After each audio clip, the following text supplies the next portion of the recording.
Hey, all Scott here. If you're like me, you need coffee. Lots of it. And you probably prefer it tastes good, too. Well, let me tell you about Darren's Coffee Company at darrenscoffee.com. Darren Marion is a natural entrepreneur who decided to leave his corporate job and strike out on his own, making great coffee. And Darren's Coffee is now delivering right to your door. Darren gets his beans direct from farmers around the world. All specialty, premium grade with no filler. Hey, the man just wants everyone to have a chance to taste this great coffee. Darren's Coffee. Order now at darrenscoffee.com. Use promo code Scott and save $2. darrenscoffee.com.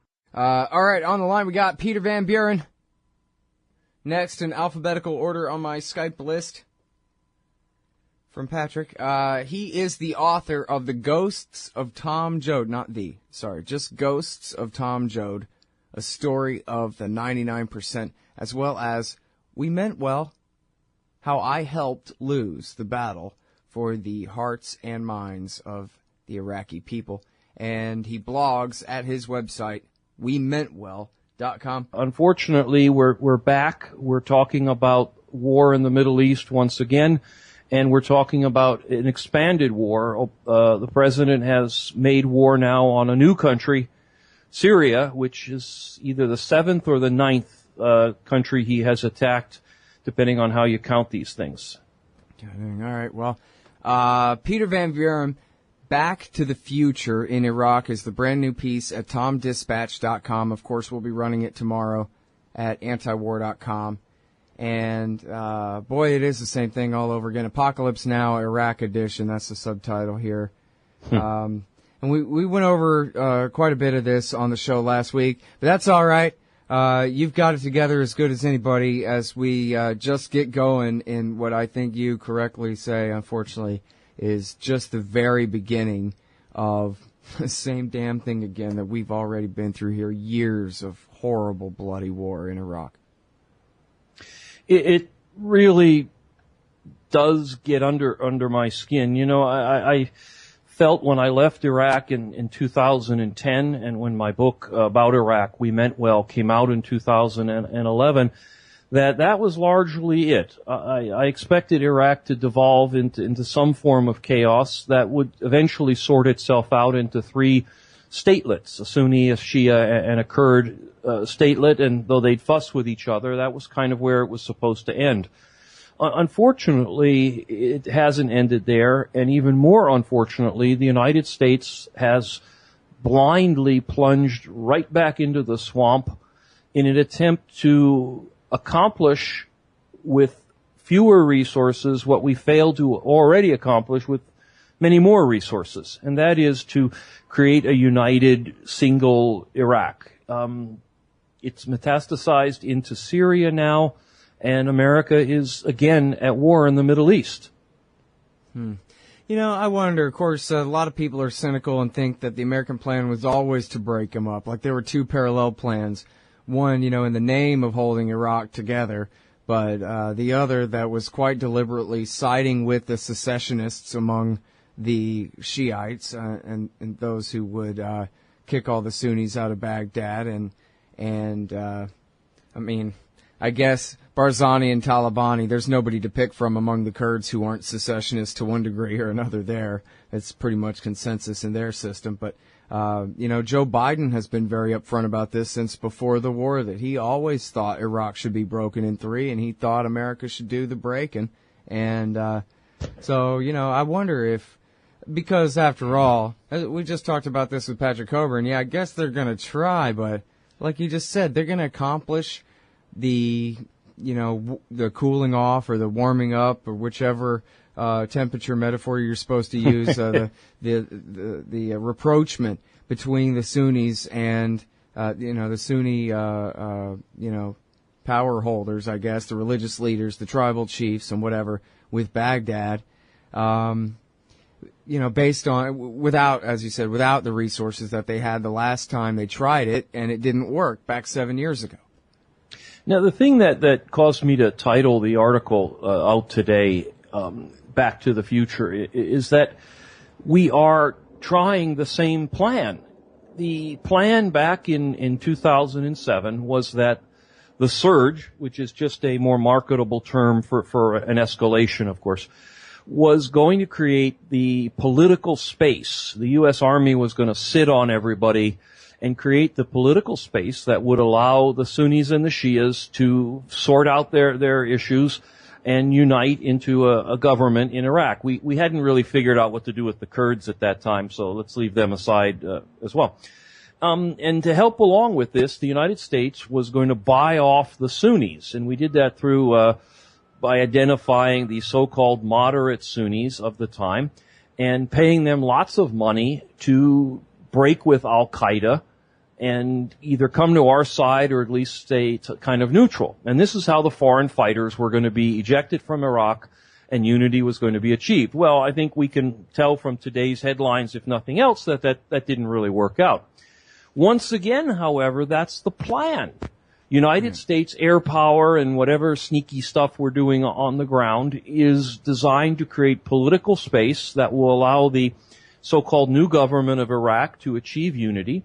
We're still looking for these moderate Sunnis in Iraq, and in hopes of, if we do stumble upon them, that we can talk them into breaking with ISIS, and thus that whole problem is solved.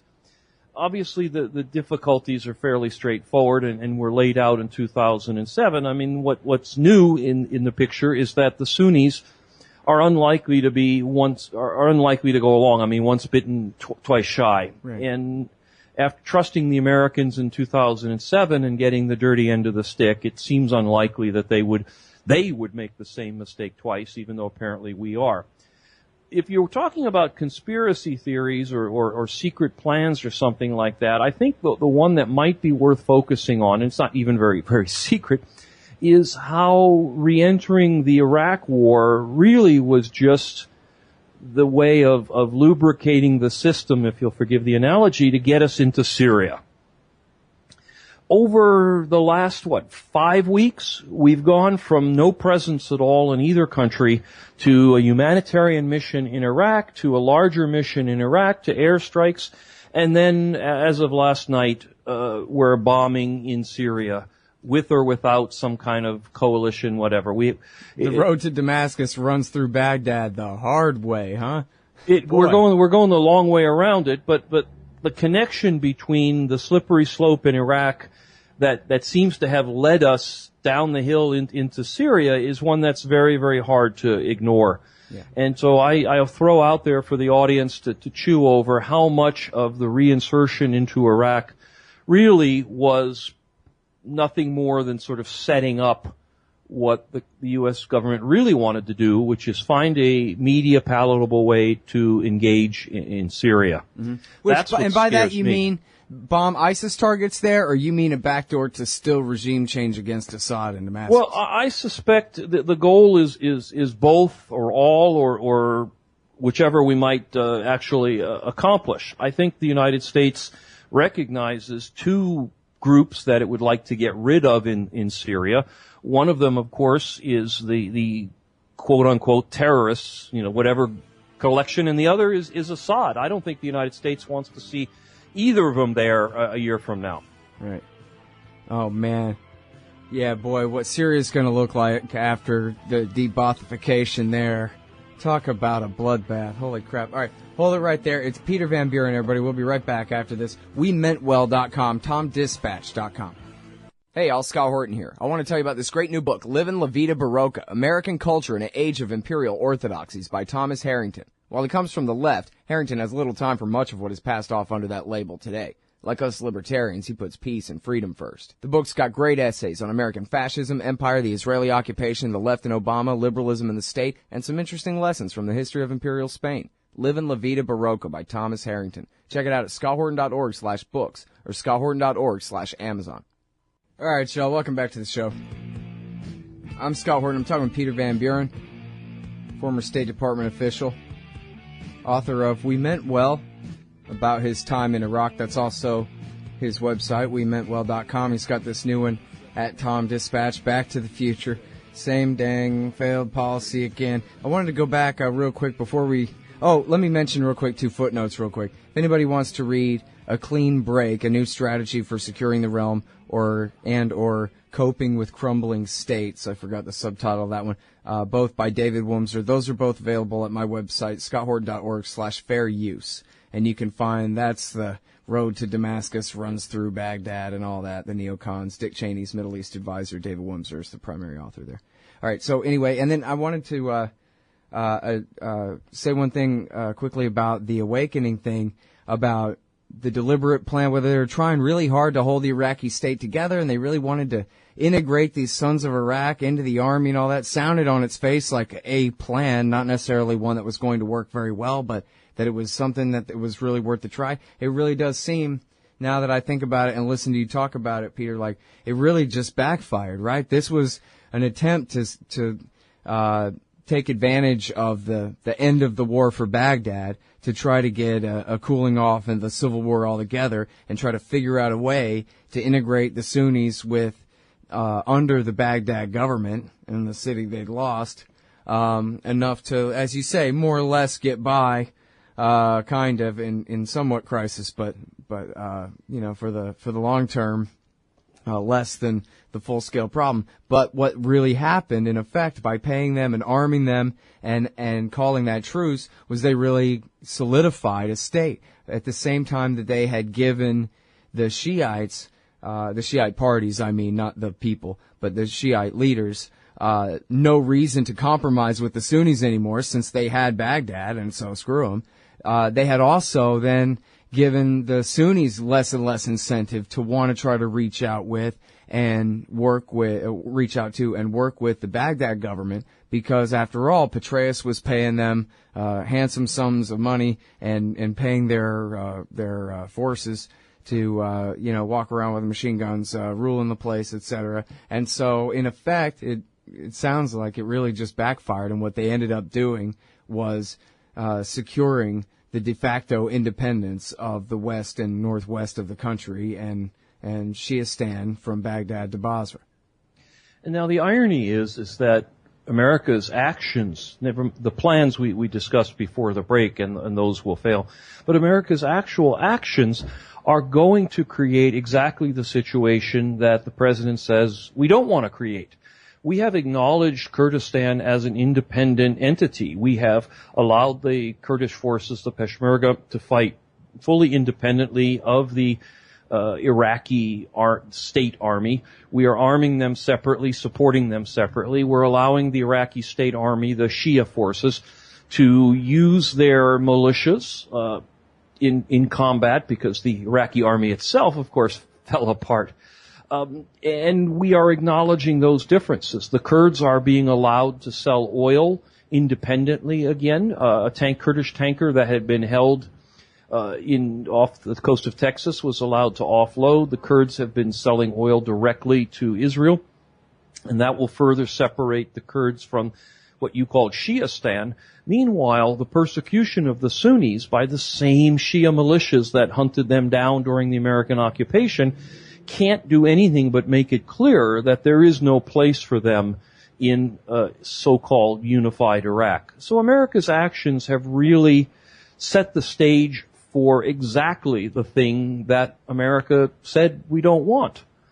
As for Syria, what you're finding there is another recipe for another chaotic state. As we saw in Libya, Yemen is unraveling before our eyes. Ironically, the president cited that as a success, a week ago or so. In Syria, you are going to be removing one, if not both, of the centers of power. ISIS and its various subgroups, which is one center of power, and the Assad government, which is the other center of power. Once one or both of those groups are gone, what's left is chaos. A bunch of smaller players struggling for bits and pieces of the body that they can pick over. We've seen this happen in Libya. We certainly saw it happen in Baghdad in 2003. And we're watching it happen in Yemen and other places, South Sudan, etc. We're back to that standard old joke that mental illness is doing the same thing over and over again, expecting different results. But my goodness, if there was a phrase that described American policy and strategy in the Middle East right now, that's the one that I'd pull out. Man, here's the thing, though. I mean, okay, insanity is insanity and all of that. But continuing to support the Mujahideen against Assad after all of this, That's not just insanity. That's absolutely crazy. That's so crazy that it's treasonous. They are siding, in effect, still with the guys who have out loud in public in the Sunday Times sworn their allegiance to Ayman al-Zawahiri. I mean, what in the world? And I'm not at all on the side of those who would say that George Bush, for example, should have ever, worked with Assad to torture and kill these guys or anything like that. We shouldn't have a pro or anti-Assad position. But to keep supporting the rebellion, at least, even though I think it would backfire horribly and be a bad policy, at least on its face, Peter, switching back to Assad makes some sense. But this whole thing about we're going to create a brand new Mujahideen to fight all the rest of the Mujahideen and Assad at the same time is just, I don't know what they're doing. Just now I was talking with Patrick Coburn, and he was saying, basically by just logical default, they must be, in effect, switching back to Assad and calling off the regime change. Right? Or, I mean, is it really that crazy where Richard Pearl's darkest dreams are actually still to be implemented in the face of all these results? You know, the fact that no one seems to know, and the fact that any path, I mean, if you were to sit down and say, let's dispassionately make the argument that the United States is trying to get back towards supporting Assad, again, to sketch that path out, it's very, very difficult. Looking at the airstrikes that took place last night, the United States had to blow a hole in Assad's air defenses to get to the locations where supposedly ISIS was located. The attack came out of the Mediterranean, and the Tomahawk missiles were used to blast their way past Assad's air defenses over the coast and get to the interior of the country. It seems difficult, if not impossible, to wage war in a place as small as Syria and not end up killing people on every side of the conflict. It beggars the imagination to try to see the logic behind any of this, regardless of which position you think the United States is taking or that you want to argue for. None of them add up. Yeah. It seems as if the only goal is to, quote, do something, even with the knowledge and certainly the historical precedent that doing something will result in both counter to American stated goals and, of course, the chaos. Well, another thing that Patrick said was we're going to see the test here real quick when ISIS makes a move again on Aleppo. And then when it's the battle for Aleppo, whose side is America going to be on in that? The rebels or the state?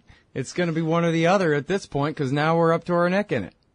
That's a big thing to watch. The other thing that could happen is sort of the opposite. In other words, ISIS will go right for the classic insurgent move, which is to pull out of the cities, fade into the population, and try to draw the United States deeper into the conflict. That's what happened in Iraq. It's what happened in Vietnam. It is insurgency 101. You don't stand and fight the Western powers. They've got tanks and airplanes and Tomahawk missiles, and you don't. What you do is you disappear and you draw them in, and then once they're on your territory, you do what you need to do. That's certainly how a bunch of people with second-grade educations and rusty AK-47s have fought the United States to at least a draw, if not a defeat, in Afghanistan. Yeah. Well, also Vietnam. Yeah. Yeah, and speaking of which, I mean, their stated goal is now that, they're leaving. They're going to have maybe 10 or at the most 20,000 troops after the end of this year, and they're going to call it a victory. But meanwhile, it's completely agreed all the way around that the Taliban's ready to walk right back into Kabul. They're kind of already there in a huge way. That's the same kind of situation they're facing here, where they've sworn to destroy Al-Qaeda in Iraq, the same one they destroyed over and over already. That's now grown into this. It's a shame, and I'm terribly afraid, Scott, we're going to have to talk about this many, many more times before we're anywhere close to the end. Yeah, I know, it is. It's like 2003 right now. They're just getting started again. Bad news. All right, read all about it, TomDispatch.com, everybody. Thanks very much, Peter. Appreciate it. My pleasure. Bye-bye. Peter Van Buren, y'all. See you tomorrow. Thanks very much for listening. Hey, y'all, Scott Horton here. It's always safe to say that one should keep at least some of your savings in precious metals as a hedge against inflation. And if this economy ever does heat back up and the banks start expanding credit, rising prices could make metals a very profitable bet. Since 1977, Robertson Roberts Brokerage Inc. has been helping people buy and sell gold, silver, platinum, and palladium, and they do it well. They're fast, reliable, and trusted for more than 35 years. And they take Bitcoin. Call Robertson Roberts at 1-800-874-9760 or stop by rrbi.co. Hey, y'all, Scott Horton here for WallStreetWindow.com. Mike Swanson knows his stuff. He made a killing running his own hedge fund and always gets out of the stock market before the government-generated bubbles pop, which is, by the way, what he's doing right now, selling all his stocks and betting on gold and commodities. Sign up at WallStreetWindow.com and get real-time updates from Mike on all his market moves. It's hard to know how to protect your savings and earn a good return in an economy like this. Mike Swanson can help. Follow along on paper and see for yourself. WallStreetWindow.com. Hey, all, Scott here for Whole Food Multi-Complete at WholeFoodComplete.com. Whole Food Multi-Complete is an entire supplement program in one bottle, containing 100% RDA of vitamins and minerals, plus live probiotics, digestive enzymes, antioxidant herbs, energy nutrients, and more. It's made in America using real foods and live probiotics. No chemical synthetics. It's soy-free, gluten-free, and independently tested and verified. They're so sure you'll love it, they're taking 20% off your first order with coupon code Scott Horton. Satisfaction is guaranteed at WholeFoodComplete.com. Hey, all, Scott here for Liberty.me, the brand new social network and community-based publishing platform for the liberty-minded. Liberty.me combines the best of social media technology all in one place and features nightly classes, guides, events, publishing, and so much more. Sign up now and you get the first 30 days free. And if you click through the link in the right margin at scotthorton.org or use the promo code SCOTT when you sign up, you'll save $5 per month for life. That's more than a third off the regular price. And hey, once you sign up, add me as a friend on there at scotthorton.liberty.me. Be free. Liberty.me.